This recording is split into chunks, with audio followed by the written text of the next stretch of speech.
ఆంధ్రప్రదేశ్ రాష్ట్రం చరిత్రలో ఒక నూతనమైన అధ్యాయానికి శ్రీకారం చుట్టబోతున్నాం. అదే 10వ ఇంటర్నేషనల్ యోగా డే. ఇది ఈ సంవత్సరం జూన్ 21వ తారీఖున ప్రపంచం మొత్తం జరుపుకునే పెద్ద ఈవెంట్. అదే సందర్భంలో భారతదేశం ప్రపంచానికి అందిస్తున్నటువంటి ఒక గిఫ్ట్ గాని లేకపోతే ఒక ప్రత్యేకమైనటువంటి కార్యక్రమం.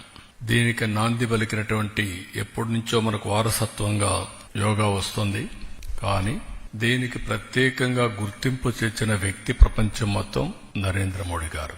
Yoga is a science, yoga is a legacy for India.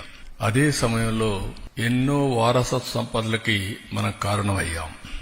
Hindu నాగరికత అతి ప్రాచీనమైన నాగరికత. అలాంటి మన దగ్గర వచ్చి ప్రపంచం మొత్తం చదువుకున్న రోజులు రాను రాను ఇవన్నీ కూడా అనేక దాడులతో లేకుంటే వేరే వాళ్ళ పరిపాలనలు ఇవన్నీ కనుమరుగయ్యే పరిస్థితి వచ్చింది. అలాంటి ఒక్కొక్క దాన్ని మళ్లీ గుర్తింపు తేవడమే కాకుండా ప్రపంచానికి దీని విలువ చాటి చెప్పించి వాళ్లు కూడా అమలు చేసే విధంగా తీసుకొచ్చిన ఏకైక వ్యక్తి నరేంద్ర మోడీ గారు.